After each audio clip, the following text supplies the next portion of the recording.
When I first started here, I was a clerical person, and the positions were titled like chief secretary, and they had several Native American names within the realm of the clerical areas.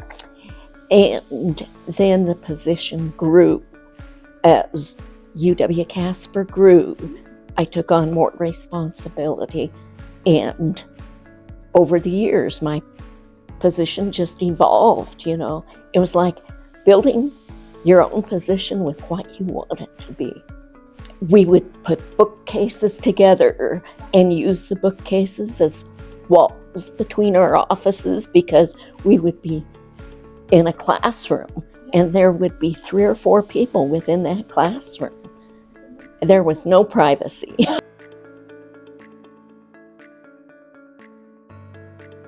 They were scattered through various buildings around campus, and it was hard to connect real closely and keep everyone as a group.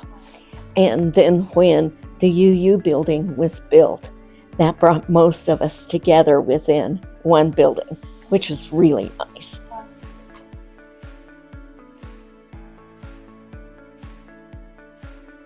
It was to bring more educational opportunities to Natrona County for those people who were unable to travel to Laramie to finish a degree that they may have started 10, 20 years ago.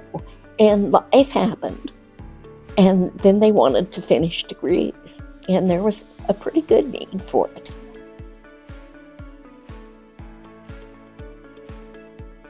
We started out with 3 degree programs out of the College of Arts and Sciences.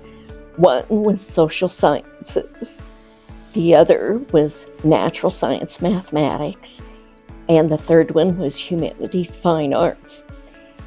Those were distributed degrees over those 3 areas so that students that had credits from various different degree programs, when they got their first 2 years of college, could transfer those in and hopefully get them closer to a 4-year degree. UW Casper began during the boom, so there were a lot of people here. There was a lot of need for additional workers and workers that held bachelor's degrees. And, a lot of students wanted biology as a degree. So eventually we migrated years down the road and added on the biology degree. But it gave us a good starting spot.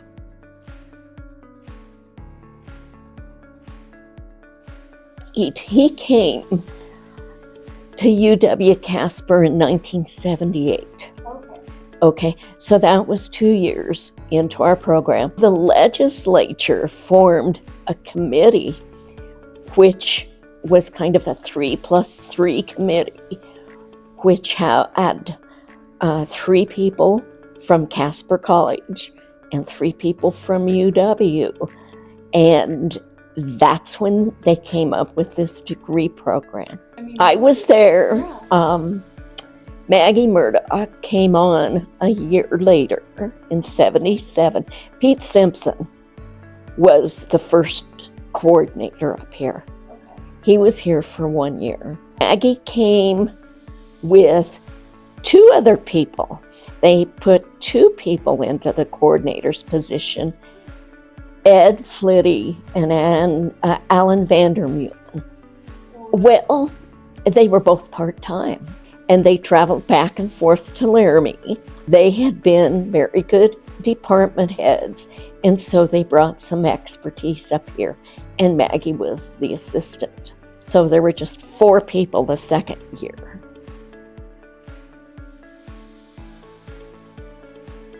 Well, one of the big problems has always been visibility, because you know, it's still a problem. You can go out in this community and somebody will ask you, well, where did you work? Where did you retire from? And you say, UW Casper. And they'll say, what's that? And that's 50 years down the road. And they've lived in Casper all their life and still don't know it's here. We worked hard to change it. Sometimes we just didn't have the funding to promote it. You know, the cooperation with Casper College, you know, we were on this campus for 2 years. Then we moved off campus for 10 years. Then we were invited back. And, you know, it took a lot of patience and working together with both institutions in order to build this.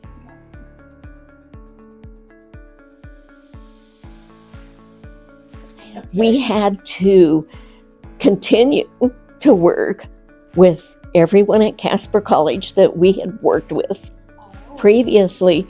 We were just halfway across town. And, you know, telephones and everything, traveling back and forth between the two campuses, we were able to do it. It was hard for the students, especially if they had classes with Casper College and with UW Casper. We had to be very conscious of times we were scheduling classes so the students would have travel time to get back and forth across town. And the students have always been the top priority and their needs. Every student is different. Yes. They have different needs, and there isn't one cookie cutter answer for each individual problem. You have to be knowledgeable about all the ins and outs in order to help those students. Yeah. You know, I had opportunities where I could leave the university, but I couldn't leave the students. They were just so much a part of my family that, you know, I would watch them come in and they would say, I don't think I can do this. Being there to tell them, yes, you can, yes, you can. And watch them graduate. The oldest person I remember during my time walking across the commencement stage was 72 years old. And she was just a wonderful woman. And, you know, she just got to the age, she said, I need to do something more with my life while I'm still here.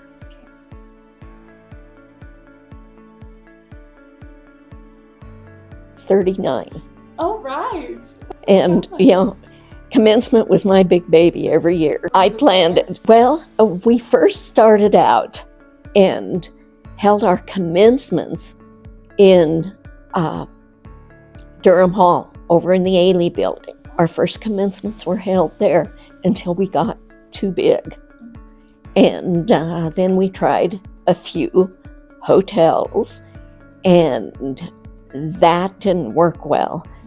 And then Casper College and UW made an agreement with the Events Center, and that worked pretty well for us. I delegated different tasks out to all the staff, and everyone knew what time of year we had to pitch in and start planning. Going clear back to the first graduating class, Joyce Scott was a vice president at UW, and she was one of the first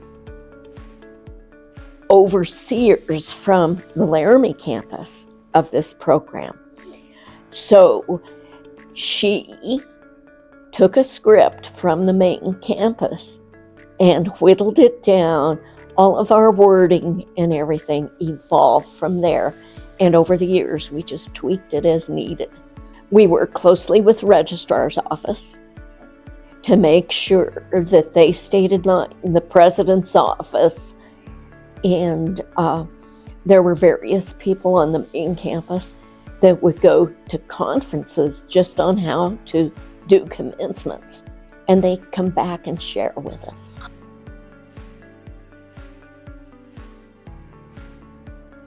It was a lot of word of mouth. We go out in the community and talk to people, putting together brochures of our upcoming classes, developing flyers, those type of things.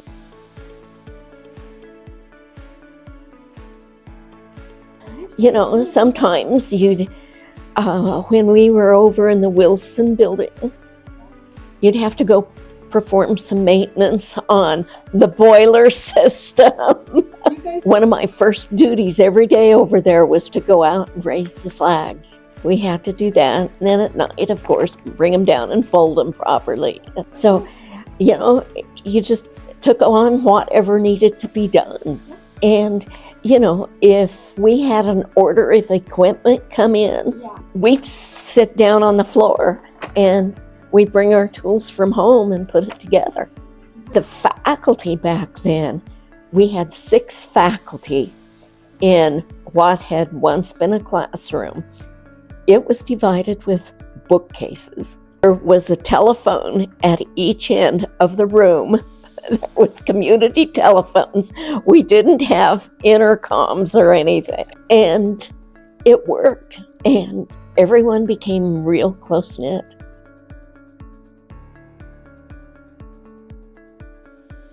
Well, I was on the committee that helped plan it. It was fun, laid awake a lot of nights. Well, how's this going to work? How's that going to work with what we need to do? And, what colors do we want to see? What kind of vibe do we want? So it was fun to help put this together.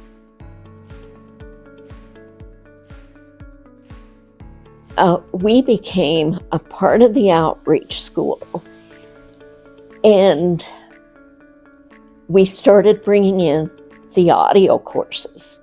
And we were over in the administration building when we started bringing in audio course. And then we started with video courses. And it was much later that we started with online courses. In the early years when we were over in the Wilson building, in order to have enough faculty to teach all the classes needed, once or twice a week, we would fly faculty from Laramie to Casper. One of us would go to the airport, pick them up, bring them into their classes. They'd teach, and at 10 o'clock at night, we'd return them to the airport. And then they started picking up a leg where they dropped faculty in Casper. They'd go on to Sheridan. And then after 10 o'clock at night, pick everybody up and return them to Laramie. I would sometimes be the one that would drive back and forth to the airport, or we'd have a faculty member or someone ride every week. We had some faculty who would drive up once a week to teach. We had apartments that we had rented that they could stay in an apartment for a day or two. Some faculty would move up for 6 months. Well, they found that being away from the main campus, it allowed them some extra time to do their research and writing too. But then the outreach school developed a video conference system, which you would think of Zoom. It was very early Zoom. It was live. I don't know if they use it at all much anymore. It was still in use when I was here. We had a lot of our faculty who would do video conference courses so that UW had the network that would go to all the community colleges within the state, plus UW, and one faculty member could teach to students at all those various sites. Maggie Murdoch was one of the first faculty members that taught that way. And she taught an audio conference. She was always game to try anything. Well, it worked. It's hard to justify one faculty member teaching a class where you might only have 3 students on site, where if you go video, you can end up with 30 or more.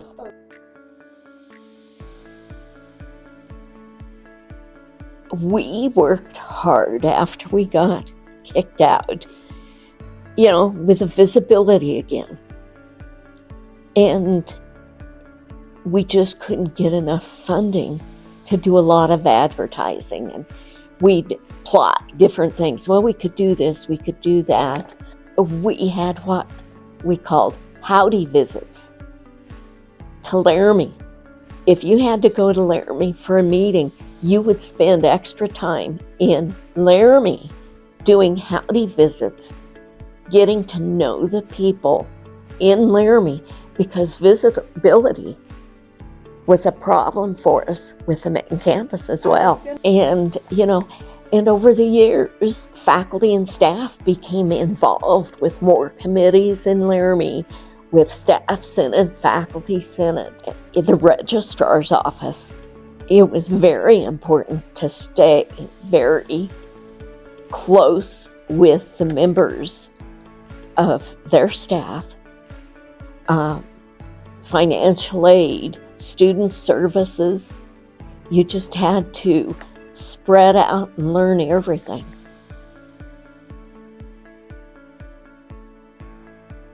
It came from a lot of hard work, sleepless nights, sometimes just sitting around a table and scribbling on a piece of paper or a cocktail napkin, notes about where we could take it. We were always wondering, what will be our next step? How can we make this better for the students? We had hoped it would grow faster. So it was hard to not see that quick growth. And then it changes. The needs change within the community, which would change what we needed to do to make the right choices for the students. And it was like the firefighters here in town. They had a need for leadership classes. And, we found a way to do it. It took a while, and that became a real big program quickly.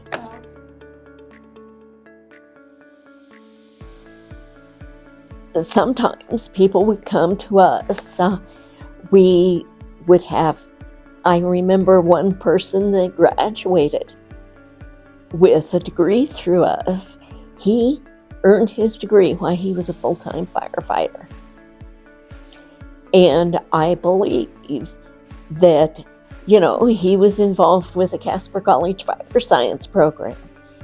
And then as needs grew, I think he was pivotal in pushing us. Or the single mom with 5 kids. They're all going to school, and they had given up their education to come back and get a degree so that they could go out in the workforce. There's nothing wrong with that.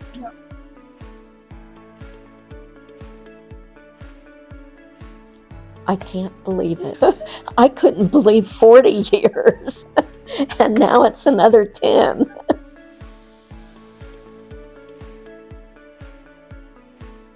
In 2016. Well, I think I stuck around long enough to get some of the kinks out of the new building.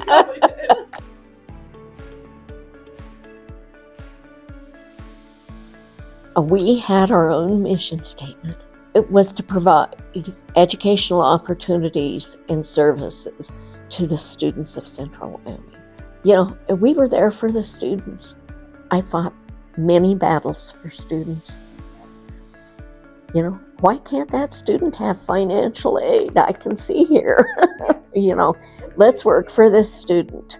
You know, the health services, early years, the students could go over to family practice and get a few services.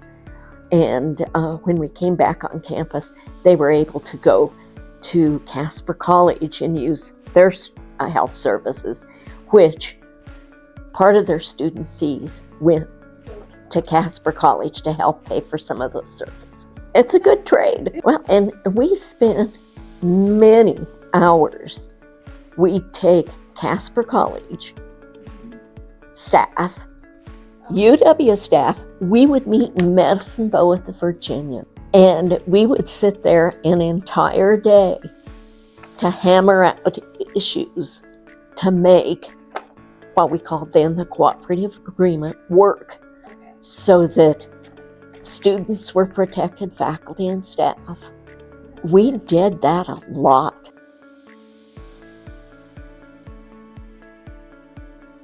Keep the communication going.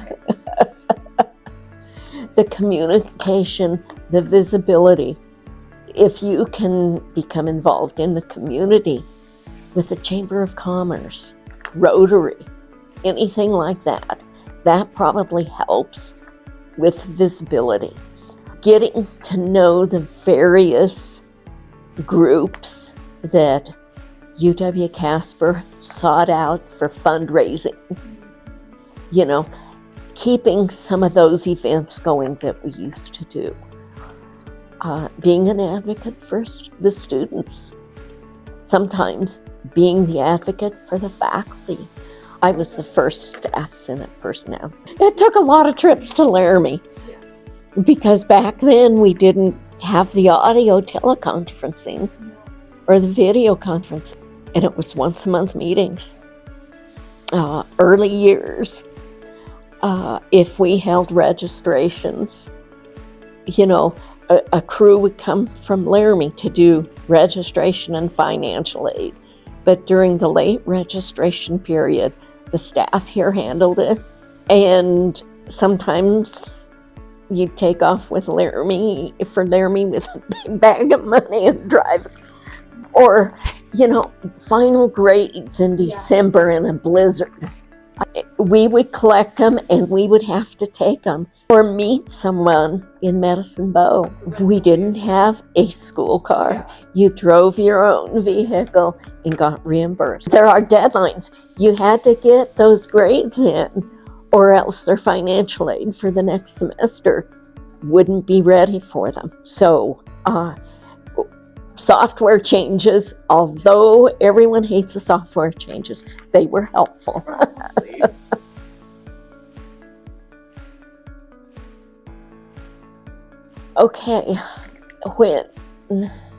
Back in 1976, my husband at that time got a job in Casper, so I quit my job at UW in Laramie. And I had to go through an exit interview with the Director of Human Resources.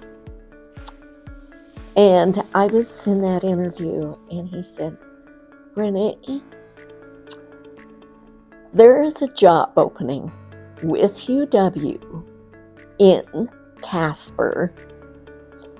It's the same classification of what you are now.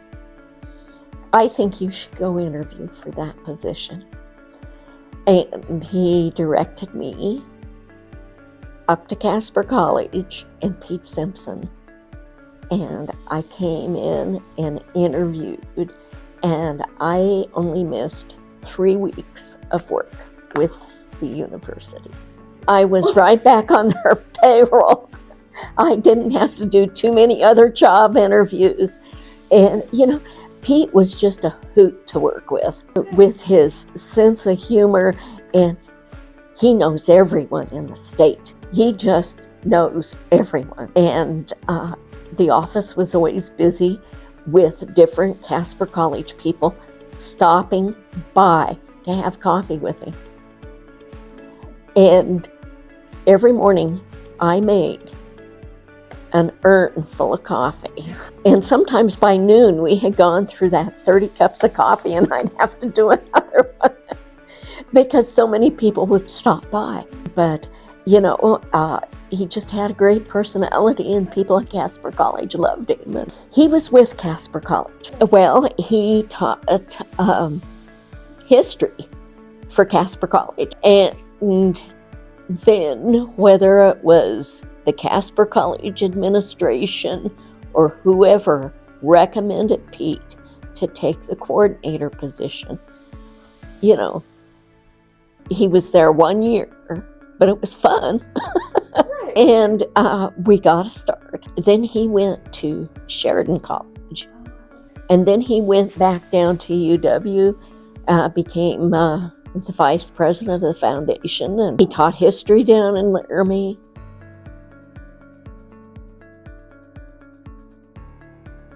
My first office. Yeah. Okay. It was a classroom, and we had black bookcases separating the room into half. And Pete had the back half, I had the front half, with a place for people to sit, a little reception area. Yeah. And we just talk over the bookshelves. Second year, we ordered more bookshelves and added more desks. But the very first day that Pete and I walked into that room, there was no furniture. We didn't have paper, pencil, or anything, and we became scavengers.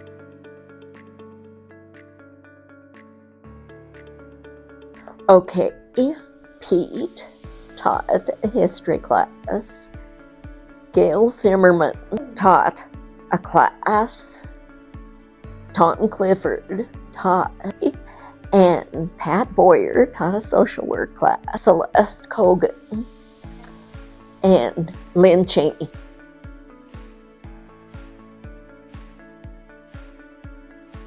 When UW Casper first started, they got their funding from the legislature. It went into UW.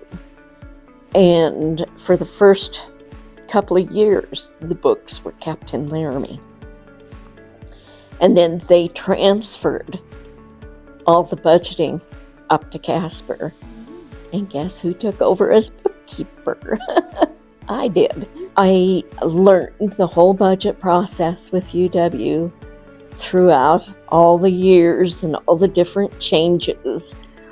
We always submitted budget proposals, just like any other department, to the university to request funding for new faculty, program startup. Natrona County School District, with their BOCES funding, was very helpful with helping us start some of our education programs. There was a statewide elementary education program years ago, and that basically the students had to be in Laramie to get their education, and then they went out throughout the state to do their student teaching. So with each academic coordinator site around the state, there would be some faculty who would monitor the student teaching. So that was the early elementary education. After that program changed, a couple of years later, we got the BOCES funding because the school district had a need for teachers. They were having a hard time getting teachers, and so we joined with them with the elementary education program and expanded with the technical education program, the secondary education program.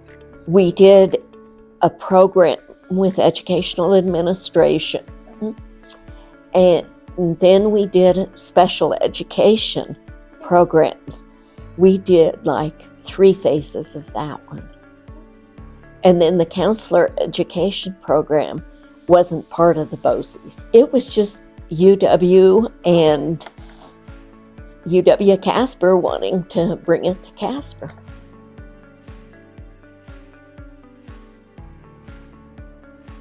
I know it has. It has. My oldest son went through the UW Casper program. He's been a teacher within the district for over 15 years. And then he went and got his master's. And so he's doing well, you know. And it's like being connected with UW Casper. We saw a lot of school teachers come back to pick up extra credit, take professional development courses, and you just know either the names of the teachers in which schools they're at, or you know their faces when you're out in the community.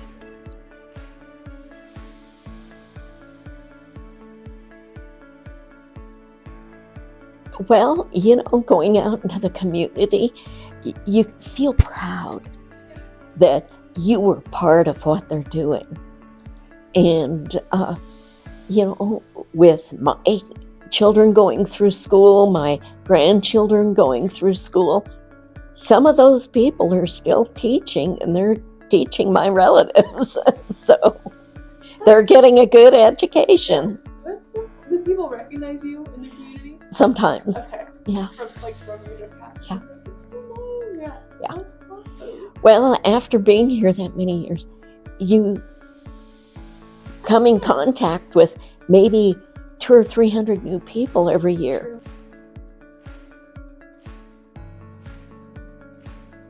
Long hours of work. Yes. Long hours, you know. Sometimes it was being short of staff. The early years, we didn't have a lot of extra staff to help out. So being able to build the staff certainly helped. And as we grew to do more stuff, you just had to have more help.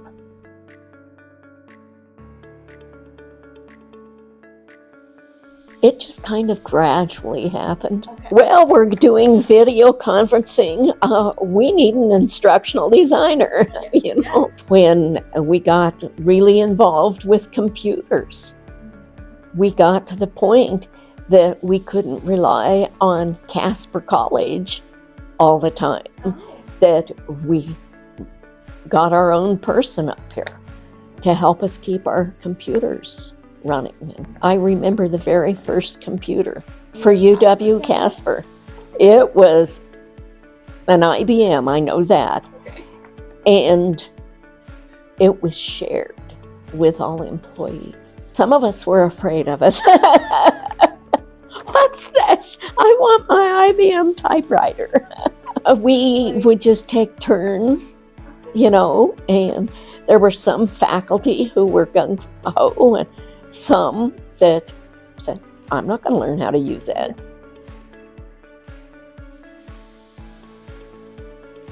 Oh, it started out as a clerical position, and, you know, I ended up as program manager. So I just kept taking on more tasks, and it was like building my own job description over the years.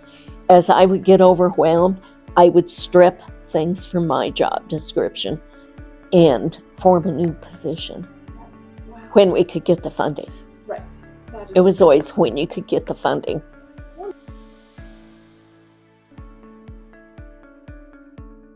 The early days, we only had part-time faculty, and some of those faculty were Casper College faculty who would teach for us. And some of those started with us in '76, and they taught with us clear until the time they retired. You know, they'd pick up a course here or there to stay involved with UW Casper. there's, you know, the first 2 years, we didn't have enough full-time faculty staff to really get energized. And then after the move over to Wilson Building, we started adding on more faculty or rotating more faculty to Casper for 6 months at a time, and the energy just kept building. And they all got along. I thought it was wonderful. It was better than sitting in an office with, what are we going to do today? We only have 60 students this semester. Right.